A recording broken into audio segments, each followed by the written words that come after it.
The old woman smelled like rain, dust, and forgotten years. Her coat hung from her thin shoulders in tatters. Her gray hair clung to her face in wet strands, and her trembling hands held a cracked leather bag, so tightly it looked like the only thing left in the world she trusted. People moved around her like she carried disease. Some covered their noses. Others laughed openly. But none of them knew that before sunrise the next day, half the city's richest people would be kneeling in fear because of her. The storm hit just after sunset. Cars splashed muddy water across the sidewalks while crowds pushed through the glowing downtown streets toward warmth and shelter. At the entrance of the luxurious Grand Bell Hotel, guests in expensive suits rushed beneath the golden canopy while doormen struggled to keep the rain outside. That was when the old woman appeared. She walked slowly through the pouring rain toward the hotel doors, her shoes barely holding together. Her face was pale from exhaustion. "I only need a place to sit for a little while," she whispered. The doorman stared at her with disgust. "Move along. I'm not asking for money. You're blocking the entrance." A few guests chuckled as they passed. One man muttered loudly to his wife, "These beggars are everywhere now." The old woman lowered her eyes. "Please, I am tired." The manager arrived seconds later, irritation already painted across his face. "What's happening here?" "She won't leave," the doorman said. The manager looked her up and down as if examining trash left on the street. "Madam, this is a private hotel." The old woman nodded weakly. "I understand. I only need somewhere dry until the rain slows." "You're disturbing guests." "I won't bother anyone." "You already are." Several people stopped to watch. Phones quietly came out. Smirks spread. Wealthy strangers enjoyed the humiliation like entertainment. Then came the laughter. A young man in a designer jacket pulled a $50 bill from his wallet and tossed it onto the wet ground near her feet. "There, buy yourself dignity." More laughter exploded around the entrance. The old woman stared at the soaked bill, but didn't pick it up. That was when someone pushed through the crowd. A young hotel cleaner named Sophie. She had just finished a double shift. Her uniform sleeves were rolled up, her shoes old and worn, and exhaustion shadowed her eyes. Yet the moment she saw the old woman trembling in the storm, something inside her twisted painfully. "Stop it," Sophie snapped at the crowd. The laughter faded slightly. The manager frowned. "Sophie, this doesn't concern you." "Yes, it does." She walked toward the old woman and gently placed her own jacket over her shoulders. The old woman looked stunned. "Child, you'll be cold." "I'll survive." The manager's face darkened. "Take your break elsewhere and let security handle this." Sophie ignored him. "Come with me," she told the old woman softly. The crowd watched in disbelief as Sophie guided her inside through the staff entrance. "You can't bring her in there," the manager shouted. "She's freezing. She's filthy." Sophie turned sharply. "She's human." The hallway went silent. The old woman looked at Sophie with watery eyes that seemed far too sharp for someone so frail. "Why are you helping me?" Sophie shrugged awkwardly. "Because nobody else is." She brought the woman into the employee cafeteria, sat her down near a heater, and returned moments later with hot soup and tea she secretly paid for herself. The old woman held the cup carefully, her hand shaking. "You're kind." Sophie smiled faintly. "My mother used to say, kindness costs nothing." "And where's your mother now?" Sophie's smile faded. "Gone." The old woman studied her for a long moment. "You miss her deeply." Every word felt strangely heavy. Sophie nodded quietly. Outside, the storm worsened. Thunder rattled the windows. The cafeteria door suddenly burst open. The manager stormed in with 2 security guards behind him. "I gave you a direct order," he barked. Sophie stood immediately. She was freezing outside. "This woman cannot stay here." The old woman slowly rose from her chair. "It's all right. I'll leave." But Sophie stepped in front of her. "No." The manager's face twisted with anger. "Do you want to lose your job?" Sophie hesitated. She needed this job desperately.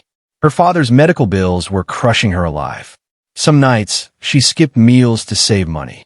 Losing work would destroy everything. But she still answered quietly, "If helping her costs my job, then fine." Even the security guards looked uncomfortable. The old woman stared at Sophie silently. Then something strange happened. She smiled. Not weakly, not gratefully, confidently. It lasted only a second, but Sophie noticed it. Before anyone could speak again, the cafeteria lights flickered. A black SUV suddenly pulled up outside the hotel entrance. Then another. Then 5 more. The manager frowned. What now? The entire lobby shifted into chaos. Men in dark suits poured into the hotel with earpieces and umbrellas. Their movements were sharp, trained, dangerous. One of them spoke urgently into a radio. We found her. Everything froze. The old woman sighed softly. That took longer than expected. The manager blinked. What? Then the tallest man entered. Silver tie, tailored coat, cold eyes. And the moment he saw the old woman, his expression broke completely. Mother. The word hit the room like an explosion. Everyone stopped breathing. The man rushed toward her immediately. Are you all right? We've been searching everywhere. The manager's face drained of color. One of the hotel guests gasped. That's Victor Laurent, the billionaire, owner of Laurent Global Holdings, one of the richest men in the country. The manager stumbled backward. Mother. Victor turned slowly toward the room, and the fury in his eyes became terrifying. Who left her outside in the storm? Nobody answered. The old woman quietly pointed toward Sophie. This girl helped me. Victor's expression softened instantly. You did. Sophie stood frozen. I didn't know. You weren't supposed to. The old woman looked around at the horrified faces surrounding her. I wanted to walk alone tonight, she said calmly. Without drivers. Without bodyguards. Without anyone recognizing me. Victor's jaw tightened. And they treated you like this? The silence became unbearable. The manager suddenly rushed forward nervously. Sir, there's been a misunderstanding. Victor cut him off with one glance. Did you force my mother back into the rain? Sweat rolled down the manager's forehead. Sir, we didn't know who she was. The old woman's voice turned icy. And if I had truly been poor? Nobody spoke. That question shattered the room. Victor slowly faced the manager again. You judge her worth by her clothes. No, sir, You laughed at her. I can explain. You threw her away like garbage. The manager nearly collapsed trying to apologize. But the old woman no longer looked at him. She only looked at Sophie. You gave me your coat. Sophie swallowed nervously. You look cold. You fed me. You were hungry. You defended me when everyone else mocked me. Sophie looked down. It was the right thing. The old woman's eyes glistened strangely under the cafeteria lights. Do you know how rare that answer is? Victor turned towards Sophie. What's your name? Sophie Bennett. How long have you worked here? Almost 2 years. Victor looked toward the manager. And she's still cleaning tables? The manager stammered helplessly. Sir, she never what? Never had wealthy parents? Never wore expensive enough clothes? The room stayed silent. The old woman gently reached into her cracked leather bag. Everyone watched closely. From inside, she removed not trash, but a small velvet box. Victor immediately took it carefully. Inside was an emerald necklace, so dazzling several people gasped aloud. The old woman looked at Sophie. Do you know what this is? Sophie shook her head. My husband gave me this necklace 50 years ago before he built our company from nothing. Victor smiled softly. She never lets anyone touch it. The old woman nodded. Tonight, I carried it myself because I wanted to remember who we once were. Her eyes slowly swept across the room.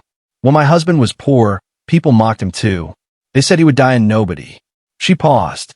Then the world discovered his money and suddenly called him a genius. The silence became painfully heavy. The old woman stepped closer to Sophie. But you? Her voice trembled slightly.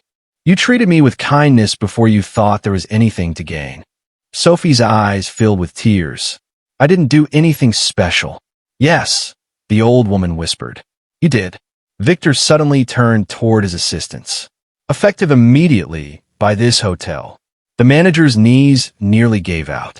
Sir, and fire every employee who participated in humiliating my mother. Panic exploded instantly. People started begging. One woman cried, We didn't know. Victor's expression turned cold as steel. Exactly. The old woman gently touched his arm. Not all of them. Victor stopped. She pointed toward a frightened young bellboy near the hallway. That boy offered me a towel outside when nobody noticed. The boy looked shocked. And the security guard there, she continued softly, looked ashamed even when others laughed. Victor nodded once. Understood. And he looked at Sophie again. What about you? He asked. Sophie blinked. Me? My mother likes you. The old woman smiled warmly now. Very much. Victor reached into his coat and handed Sophie a business card embossed in gold. Come to Loran Tower tomorrow morning. Sophie stared at it nervously. Why? Because anyone willing to protect a stranger while risking everything deserves a future bigger than cleaning tables. The manager looked like he might faint. Sophie whispered, I'm not qualified for anything. The old woman chuckled softly. Neither was my husband when he started. The storm outside slowly faded into silence. But inside the hotel, fear still clung to every wall. Victor's men began escorting executives into private rooms one by one. Phones rang frantically. Careers collapsed in real time. The young man who had thrown the money onto the ground quietly tried slipping away. The old woman suddenly called out, Young man. He froze. She approached slowly. You dropped something earlier. She bent down painfully and picked up the soaked $50 bill, still lying near the entrance. Then she handed it back to him. You seem to need this more than I do. Several people covered their mouths to hide their reactions. The young man's face burned with humiliation. The old woman turned away without another word. An hour later, a private car drove Sophie home. She sat silently beside the old woman in the back seat while city lights blurred past the rain-covered windows. You're frightened, the old woman observed gently. A little. Good people usually are when life suddenly changes. Sophie hesitated. Why did you really walk alone tonight? The old woman smiled sadly. Because wealth hides truth. Sophie looked confused. When people know your name, they treat you carefully, politely, artificially. She stared out the window. I wanted to know whether kindness still existed when there was nothing to gain from it. And does it? The old woman looked directly at her. Yes. The car stopped outside Sophie's tiny apartment building. Before Sophie stepped out, the old woman held her hand tightly. You reminded me of someone tonight. Who? Myself. Sophie didn't know what to say. The old woman smiled softly. Sleep well, child. Tomorrow your life changes. The next morning, Sophie arrived at Loran Tower wearing her only formal outfit, hands trembling so badly she nearly dropped the elevator pass. The building itself looked unreal. Marble floors, crystal lights, massive glass walls overlooking the city skyline. Employees rushed around nervously. Everyone seemed to know her name already. Miss Bennett, this way, please. She was escorted to the top floor. Victor waited inside an enormous office overlooking the city. But the old woman sat beside him, calmly drinking tea. Good, she said warmly when Sophie entered. You came. Sophie sat nervously. I still don't understand why I'm here. Victor slid a folder across the desk. Inside were documents, contracts, numbers, a salary so enormous Sophie thought it had to be a mistake. Her mouth fell open. I can't accept this. Yes, you can, Victor replied calmly. It's too much. It's less than what loyalty is worth. The old woman reached for Sophie's hand again. I have no interest in surrounding myself with people impressed by money, she said softly. I've spent decades watching greed wear polite smiles. Victor nodded. My mother asked me to create a new charitable foundation. Sophie blinked. And she wants you to help lead it. What? You know suffering, the old woman said. That matters more than degrees. Sophie's eyes widened in disbelief. I've never managed anything. You manage compassion in a room full of cruelty, Victor said. That's harder. Tears suddenly filled Sophie's eyes. Her father's hospital bills, the rent notices, the sleepless nights, all of it flashed through her mind at once. The old woman gently squeezed her hand. No more struggling alone. Sophie broke down crying. The old woman pulled her into a warm embrace. And for the first time in years, Sophie felt safe. 3 months later, the story exploded across national news. Not because Laurent Global bought the hotel. Not because executives were fired. Not because lawsuits followed. But because security footage leaked online. Millions watched wealthy guests mock a trembling old woman in the rain. Then watched a tired cleaner defend her alone. The world became furious. The hotel's reputation collapsed overnight. The former manager disappeared from public view entirely. But Sophie became something else. A symbol. Interviews flooded in. People called her the girl who saw humanity before wealth. Yet Sophie refused every television deal. Instead, she focused entirely on the foundation. Under her leadership, homeless shelters expanded across the city. Medical programs for struggling families opened within months. Scholarships appeared in neighborhoods forgotten for decades. And every single building carried one quiet sentence engraved near the entrance. Kindness should never depend on status.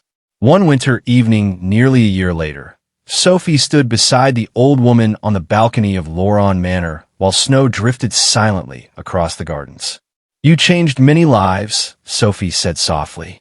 The old woman smiled faintly. "No." She looked at Sophie carefully. "You did." Far below, lights from the city shimmered endlessly.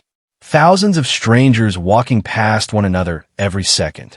Some rich, some poor, some lonely, some cruel, some kind.